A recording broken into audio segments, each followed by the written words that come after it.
ويجوز لا يمتنع سواء كان ضروريا أو غير ضروري صرفه ويجعله في حكم المنصرف بإدخال الكسرة والتنوين فيه لا جعله منصرفا حقيقة فإن غير المنصرف عند المصنف ما فيه إلتان واحدة تقوم مقامهما وبإدخال الكسرة والتنوين لا يلزم بلوغ الاسم عنهما وقيل المراد بالصرف معناه اللغوي للاصطلاح والضمير في حكمه راجع إلى حكمه.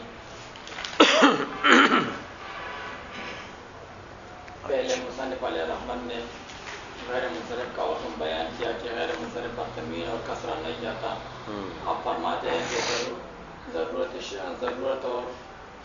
شعر اور تناسب کی وجہ سے اس پر تنوین اور کسرہ آ جاتا ہے. تو مصنف علیہ الرحمن نے فرمایا تھا کہ وہ یجوز، تو شارح علیہ الرحمن نے یجوز کا معنی ہے لا یمتنع سواء کان ضروریاً او غیر ضروریاً سے کر دیا. تو اس سے ایک اعتراض کا جواب دیا. اعتراض یہ وارد ہوتا ہے کہ تناسب میں تو یہ مسلم ہے کہ وہاں ضرور تنوین اور کسرہ کا لانا جائز ہے، لیکن ضرورت شعری میں تو یہ واجب ہے. تو اس کا یہ قول کہ یجوز کہ جائز ہے، تو یہ قول تو اس کا صحیح نہیں. تو شارح علیہ الرحمن نے اس کا صحیح کیوں نہیں ہے؟ کہ وہاں تناسب میں یہ جائز ہے اور ضرورت شعری میں یہ واجب ہے. ہاں تو کیوں؟ یہ جوزو کا لفظ جو ہے جواز تو پھر دونوں کو شامل ہے نا. واجب جائز نہیں ہوتا تو جائز بھی جائز ہوتا، تو پھر تعویل کی کیا ضرورت ہے؟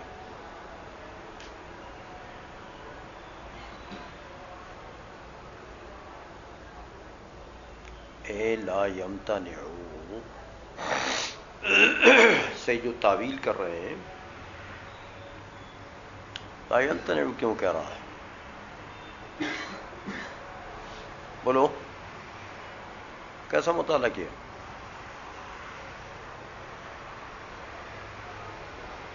زاہد تم کو بھی نہیں آتا؟ شیخا تو خود زمان خیال ہے ازلی خدای بخلے گا دنیا کا راغل مغفور ہے کنا تو محنت کا جاتے مختارہ تم داسی زمان خیال ایسے شمس الوکیل سے دھوکہ اور کہتے تو سبق ہوئے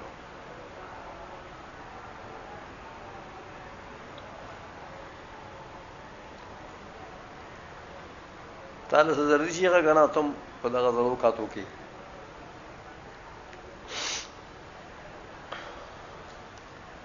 یہ رزار یہاں دیتے ہیں ستاسو پر دی مدرسہ کی بلکار صدے 24 گھنٹے ستاسو چی آگئی کہ ستاسو بل سکار نشتا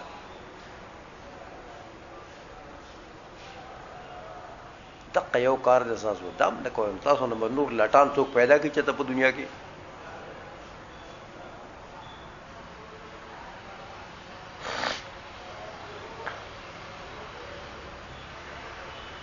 چھوٹا پیرا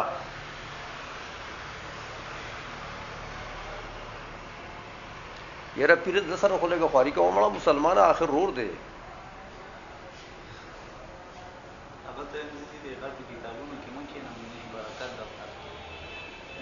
ننو آغا بے برکتا چی دینو آغا وائی کرا لاندے آغا لاندے بے برکتا وائی کرا وائی آغا دا خو برکت شزا نو بے برکت ریس دی ما خود ته په وخت ویلي دغه شیخ ته مې ویلي دا مختار ته دا ټول تاسو دي کتابونو اهل نه اسی ځان له خراب وای لاندې درجونه کتابونه را شروع کړي چې زه په صحیح طریقه باندې تاسو بنیاد مضبوط شي چې صحیح طریقه باندې او دا تاسو بس بالا فارغ شئ نو څه فائدہ بیا به خرګاډي چلوي په بازار کې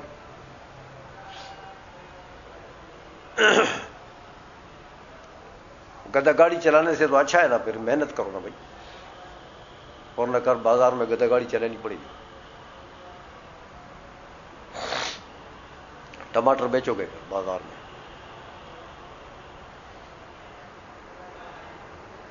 ہاں یا پھر اگر خون بن گئے مسجد میں تو پھر 1 مہینہ بمشکل آپ ایک مسجد میں گزاریں گے کیونکہ لوگ بھی تو آج کل بڑے سمجھدار ہیں وہ ایک مہینے میں آپ کو پہچان لیں گے کہ یہ لالا ہے، بس دوسرے دن بستر گول، پھر دوسری مسجد کو تلاش کرو۔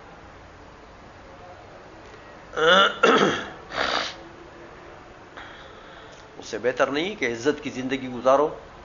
دیکھو نا، علم دین میں جو محنت کرتا ہے وہ عبادت بھی ہے، ثواب بھی ہے، اللہ تعالیٰ اس کا اجر دیتا ہے، دنیا میں بھی آخرت میں بھی۔ دنیا میں بھی اس کی برکت سے عزتیں ملتی ہیں، آخرت میں بھی اللہ تبارک و تعالیٰ عزتیں دیتا ہے۔ کیوں نہیں ایسا کام کرتے جس سے دنیا اور آخرت دونوں میں عزت ہو؟ اپنے آپ کو جان بوجھ کے ذلیل کرتے ہو۔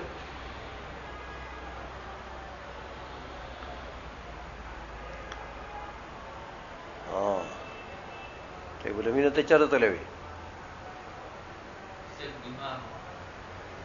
یار دا بیماری دا سے بانا چاہتی خسمڑے اڈموں تو پتہ نہیں لگے دے چاہتی تحقیق خمونگو کلیش ویتا سے بانم کولے چھے مونگم پکے سے سرچ کویش ہوئے تو دروغ اور اشتیا کول چی دیا گیا اڈم دیکھ دیکھ اڈم کی نہ کرنا۔ ہاں کتا چتا لغڑی تھی کولے نو سنتا سا پتا خط ہوا ہے بولا میں نے داولی دا چل گئی دا اللہ مجامی سے بولی ہوئی لائے امتنے ہو۔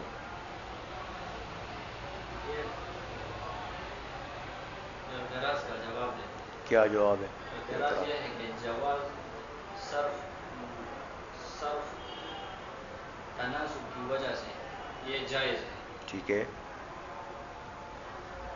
یعنی تناسب کی وجہ سے یہ جائز بھی ہے، اور اگر آپ نے غیر منصرف کر دی تو یہ بھی جائز ہے۔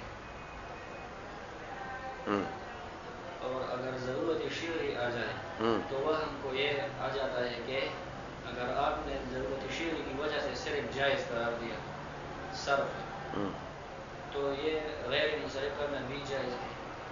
جائز ہوگا، پھر غیر منصرف پڑھنا بھی جائز ہوگا۔ انصراف اور عدم انصراف یہ برابر ہوتی ہے۔ ہاں دونوں جانبین جو ہیں یہ برابر ہوتے ہیں۔ اور حق یہ ہے کہ ضرورت شرعی کی وجہ سے یہ واجب ہے، صرف جائز نہیں ہے، یعنی دوسری جانب اس میں جائز نہیں ہے، سمجھئے؟ تو پھر دونوں میں تو فرق ہو گیا نا۔ شیخ آپدی پوشی ہو سکتا جواز مشتمل خدا سے پدواڑو دے دونوں پر مشتمل ہے، واجب اور جائز دونوں پر مشتمل ہے، لیکن ایک نفس جواز میں دونوں جانبین برابر ہوتے ہیں، تو وجوب میں تو دونوں جانبین برابر نہیں ہوتے۔ وجوب میں تو ایک جانب واجب ہوتا ہے، ضروری ہوتا ہے، دوسری جانب جو ہے وہ جائز ہی نہیں ہے، تو جواز اور وجوب میں فرق ہے۔ تو یہاں انہوں نے کیا کہا؟ چلو اب سوال کرو آگے۔ تو شارع العلماء نے اعتراض کا جواب دیا کہ نہیں اعتراض ابھی پورا کرو،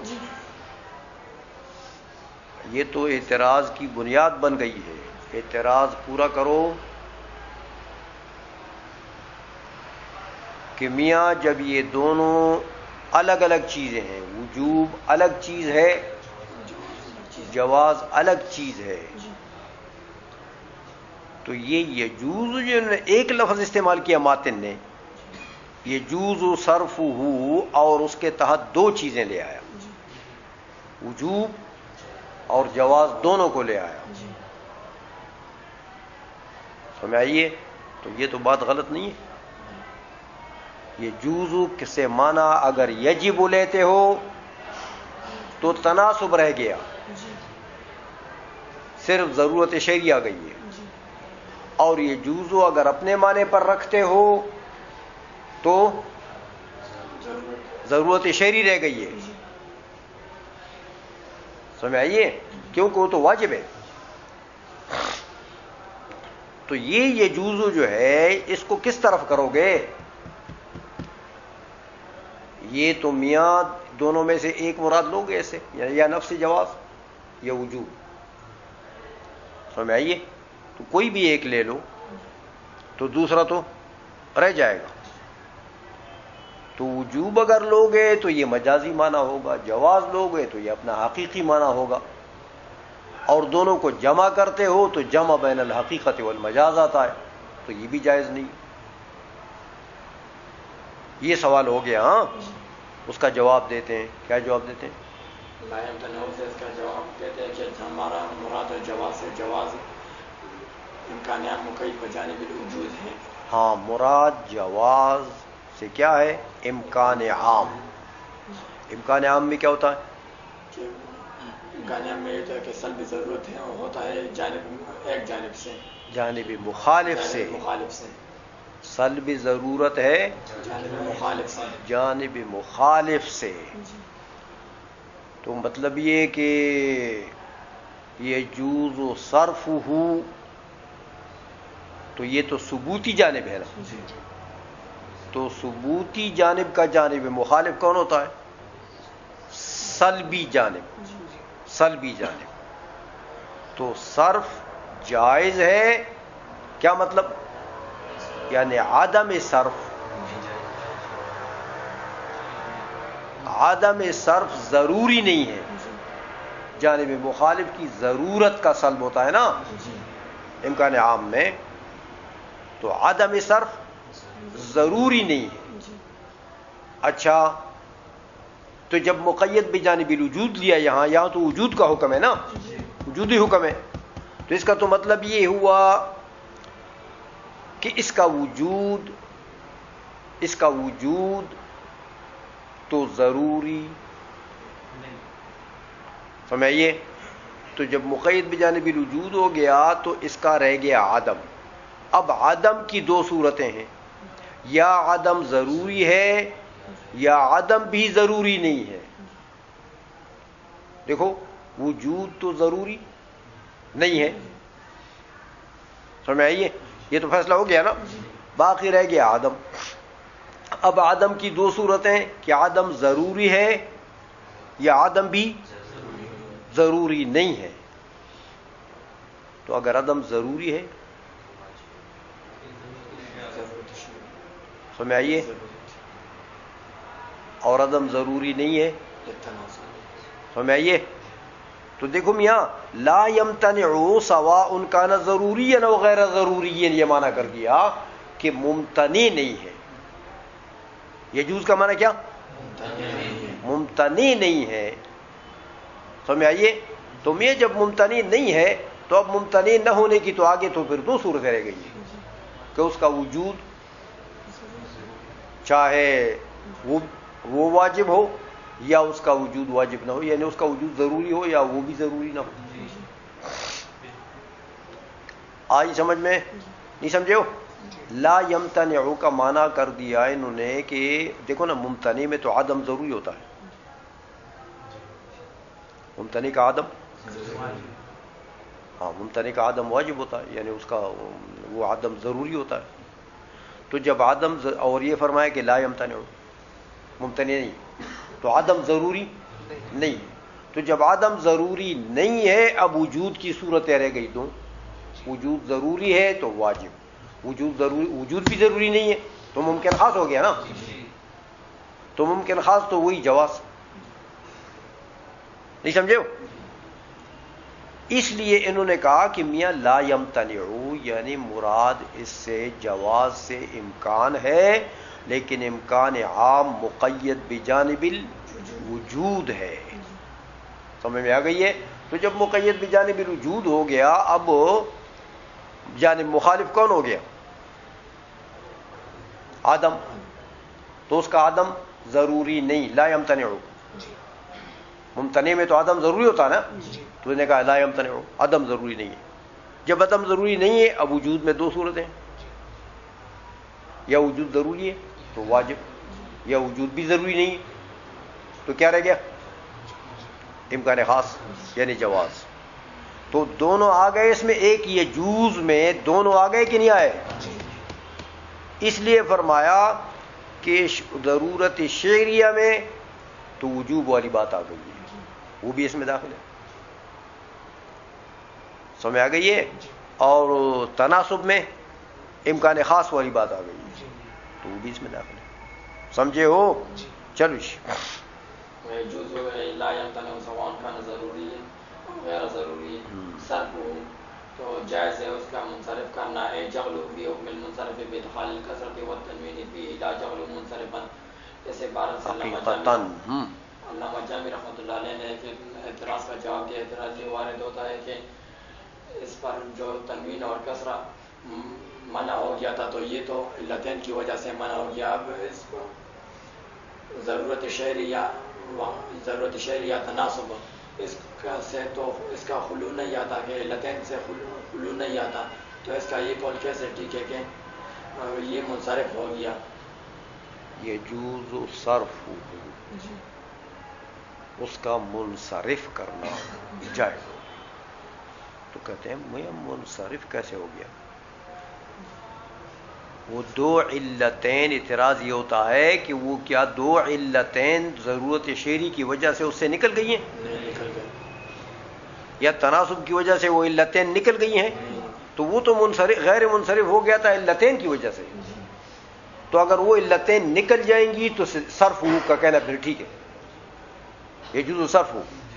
لیکن علتین نکلتی ہیں ہاں. تو سوال یہ ہوتا ہے کہ علتین نکلی نہیں ہیں تو پھر یہ جزو صرف ہو کا کیا مطلب؟ اس کا جواب دیتے ہیں کہ صرف کا مطلب کیا ہے؟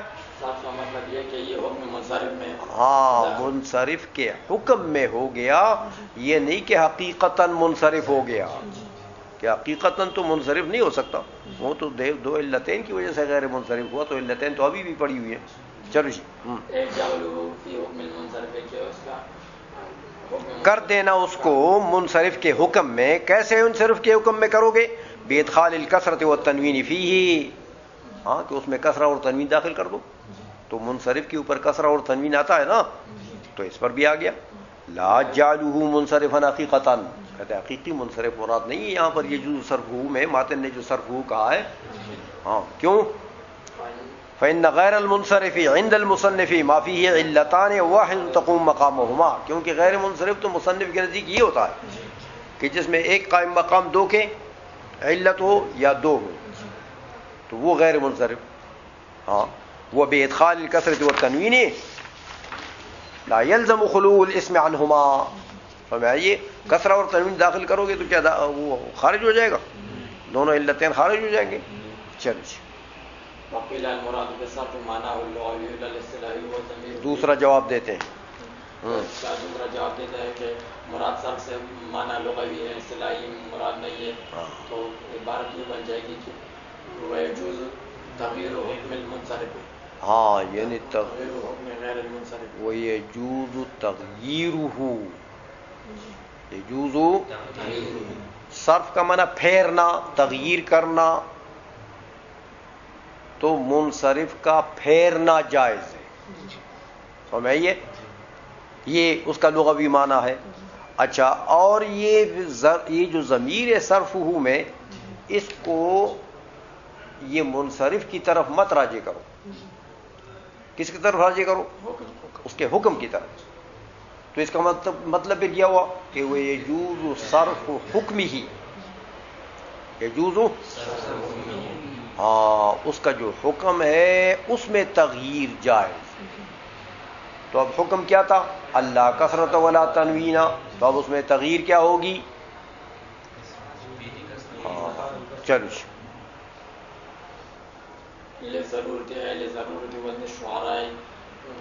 شعراء لکھا ہوا ہے، وزن شعر نیلو تو گورو ہوتا کر. اور آیت القافیہ یا آیت قافیہ کی وجہ سے فإنه إذا وقع غیر المنصرف، کہ جب غیر منصرف واقع ہو جائے پھر شعر میں فکثیرا ما یقع من منع صرفی انکسار، تو انکسار یخرجہ عن الوزن او انزحاف یخرجہ عن الثلاثۃ. تو بیشتر اوقات واقع ہو رہے منع صرف انکسار سے کہ اس کا وزن ٹوٹ جاتا ہے. میاں منع صرف انکسار سے نہیں واقع ہوتا، منع صرف کی وجہ سے انکسار واقع ہو جاتا ہے. ہاں جب وہ کسر آ جائے تو کسر کا کیا مطلب ہے؟ کہ یخرجہ عن الوزن، کہ وہ جو وزن شعری ہے نا وہ ٹوٹ جاتا ہے. سمجھ آئیے؟ اگر آپ اس شعر میں جو غیر منصرف آیا ہے اس کو اگر آپ غیر منصرف پڑھیں گے تو وزن شعر ٹوٹ جائے گا، اور اس کو منصرف کرو گے، منصرف پڑھو گے تو وزن شعر صحیح رہ جائے گا. یا انزحاف واقف ہو. انزحاف کا کیا مطلب؟ یعنی وہ نقصان جو یخرجہ عن السلاست، سمجھ آئیے کہ اس کو سلیس ہونے سے نکال دے. یعنی ویسے وزن تو ٹھیک ہے، شعر کا وزن بھی نہیں خراب ہوتا، لیکن صرف ہی کہ کلام سلیس نہیں رہتا، کلام سلیس نہیں رہتا. وہ کیا ہے؟ اما الاول فکقولہ، اما الاول فکقولہ کے ساتھ میں مثال دیتا ہے تو اس نے یہ قول حضرت عائشہ رضی اللہ تعالیٰ عنہ صبت علی مصائب لو انہا صبت علی الیام سرنا لیالیا. تو یہ مصائب یہ غیر منصرف ہے، جمع منتہی الجموع کا، لیکن اس پر تنوین آیا ہے تو یہ وزن شعر کی وجہ سے آیا ہے. ہاں مطلب ہے کہ اب اس کے اوپر تو تنوین نہیں آنا چاہیے، غیر منصرف ہے اور وہ منتہی الجموع ہے تو ایک قائم مقام دو کے ہے. تو صبت علی مصائب اگر پڑھو گے نا تو وزن ٹوٹ گیا. سمجھ آئیے؟ صبت علی مصائب لو انہا صبت علی الایام سرن لیالیا، تو وزن نہیں رہا، یعنی وہ ایک حرف کم ہو گیا. تنوین تو نون ساکنہ کا نام ہے، یعنی وہ تو ایک حرف ہے. سمجھ آئیے؟ تو اگر یہ ایک حرف کا اضافہ کر دو گے تو بس وزن بن جائے گا.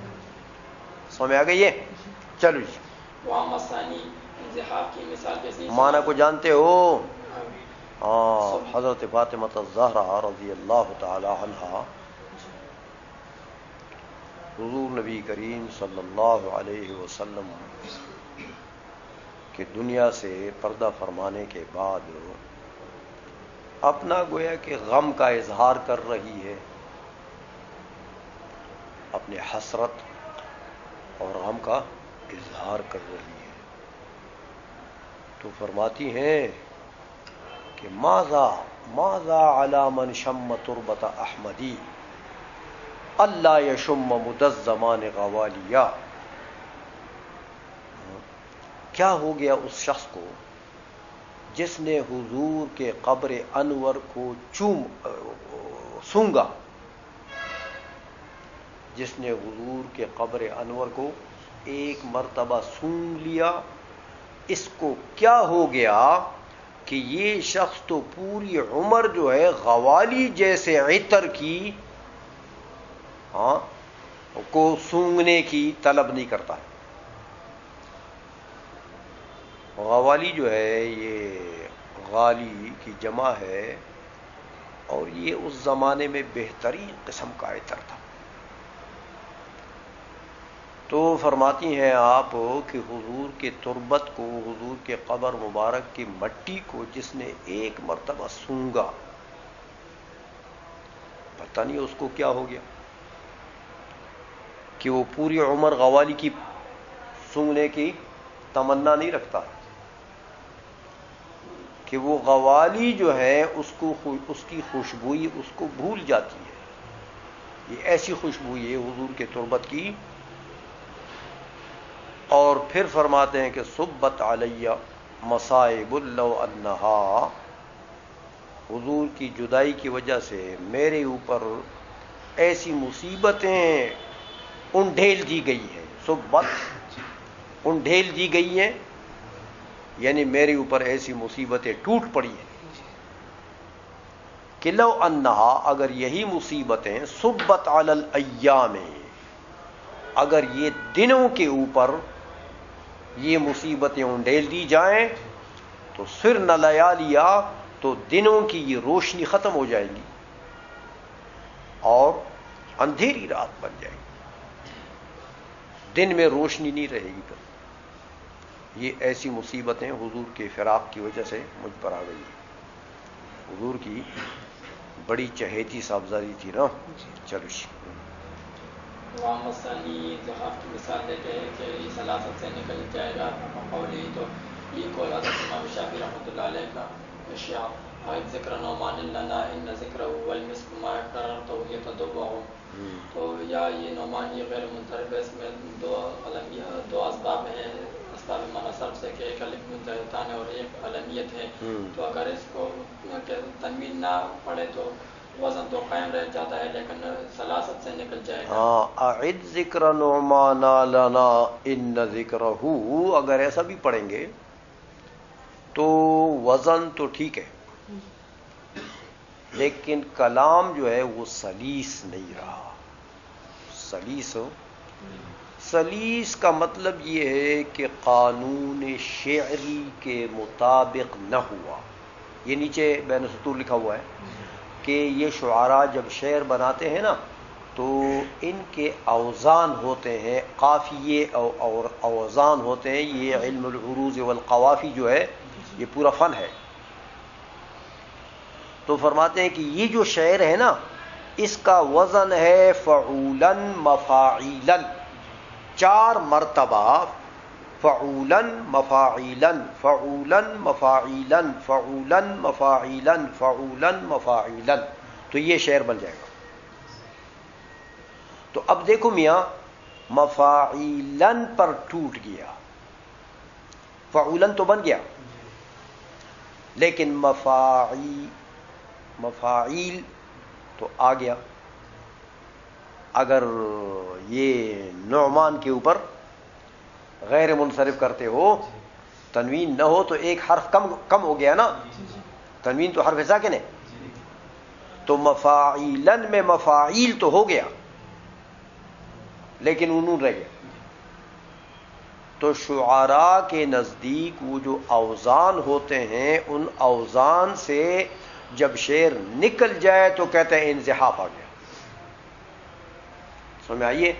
اب دیکھو نا یہ اعید میں کتنے حروف ہیں، فعولن میں کتنے حروف ہیں؟ 5 ہے نا. تو اعید ذکر، اعید ذکر کتنے ہو گئے؟ 5 ہو گئے.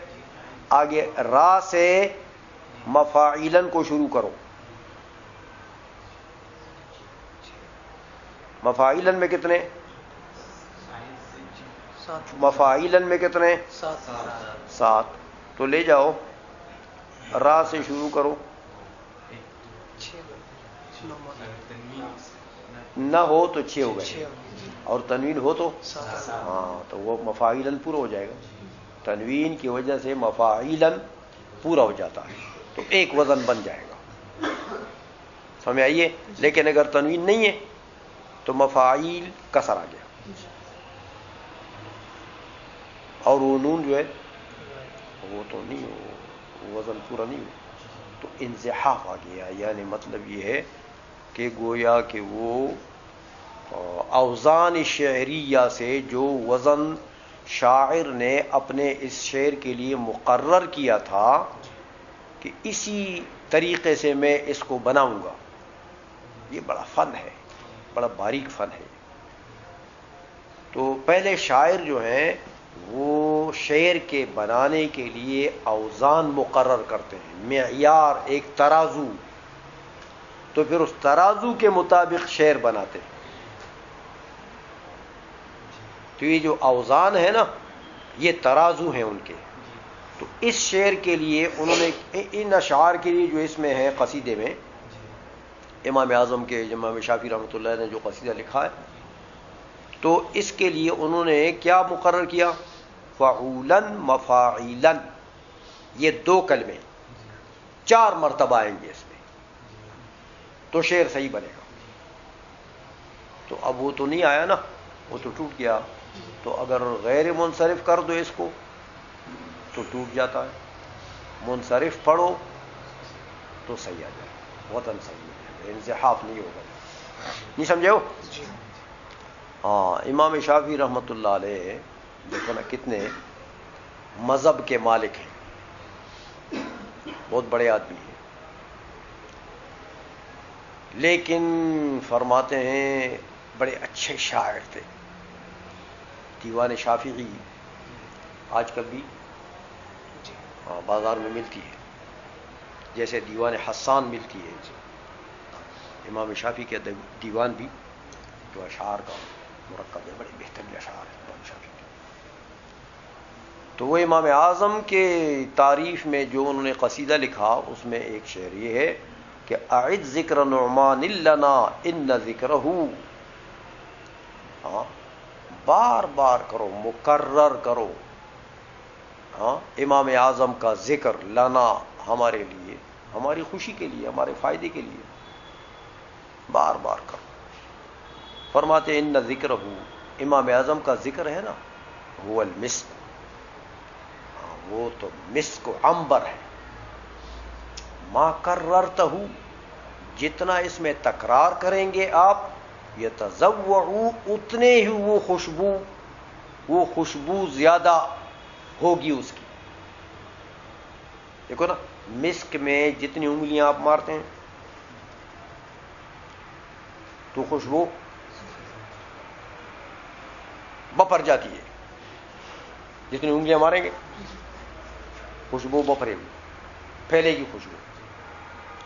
اس لیے فرمایا امام اعظم کا ذکر تو ایسا ہے جیسے مسک ہے، اس میں تو جتنی انگلیاں مارو نا، یعنی جتنا مقرر کرو اتنی اس کی خوشبو بڑھے گی. سمجھ آئیے؟ تو امام اعظم رحمۃ اللہ علیہ کے بڑے عقیدت مند ہیں امام شافعی رحمۃ اللہ علیہ. حتیٰ کہ ایک مرتبہ وہ مورخین لکھتے ہیں کہ امام شافعی رحمۃ اللہ علیہ امام اعظم رحمۃ اللہ کے مزار پر زیارت کے لیے گئے. تو صبح کی نماز کا ٹائم تھا. تو امام شافعی کا تو مذہب ہے کہ صبح کی نماز میں وہ قنوت نازلہ پڑھتے ہیں، قنوت پڑھتے ہیں. تو ایک تو حضرت امام شافعی رحمۃ اللہ علیہ نے ہاتھ ادھر باندھے، امام اعظم کے مزار کے قریب نماز پڑھ رہے تھے تو ہاتھ بھی ادھر باندھے، اور قنوت بھی نہیں پڑھی. کسی نے پوچھا کہ حضرت آج تو آپ نے اپنے مذہب کو ہی چھوڑ دیا. فرمایا حیاء من صاحب ھذا القبر، یہ جو صاحب قبر ہے ان سے حیا کی. ان کا مذہب چونکہ ہاتھ ادھر باندھنے کا، میں نے ہاتھ ادھر باندھا. ان کے مذہب میں چونکہ قنوت نازلہ نہیں ہے صبح کی نماز میں، سمجھ آ گئی؟ تو یہ لوگ کہتے ہیں، یہ بے حیا لوگ کہتے ہیں کہ میت نہ دیکھتا ہے نہ سنتا ہے.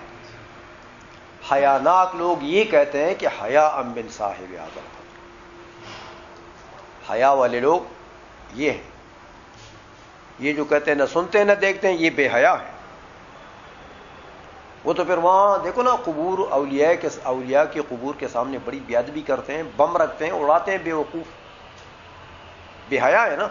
ان کا عقیدہ یہ ہے کہ نہیں سنتے نہیں رکھتے، بس یہ تو مٹی ہو گئے. سمجھ آئیے؟ اور امام شافعی کا کیا عقیدہ ہے؟ حیاء من صاحب ھذا القبر، کہ یہ صاحب قبر جو ہے یہ اس قبر سے دیکھتا ہے، سنتا بھی ہے.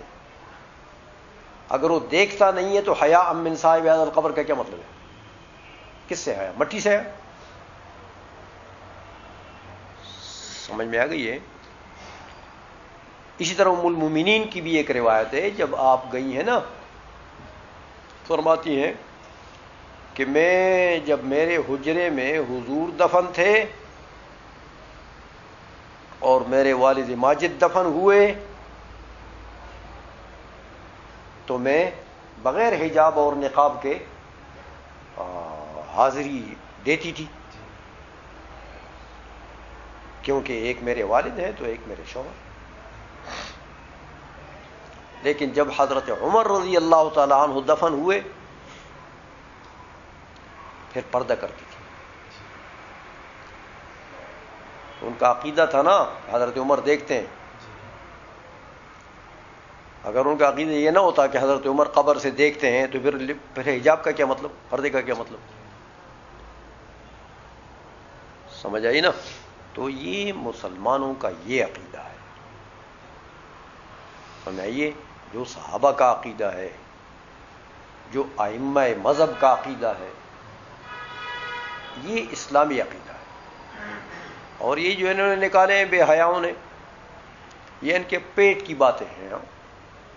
کتابوں میں یہ نہیں ملیں گی سوائے ان کے اپنی کتابوں میں، ان نے جو لکھی ہیں خود، تو ان کے علاوہ اسلاف کی کتابوں میں یہ باتیں نہیں ہیں. چلو بس کا ملازم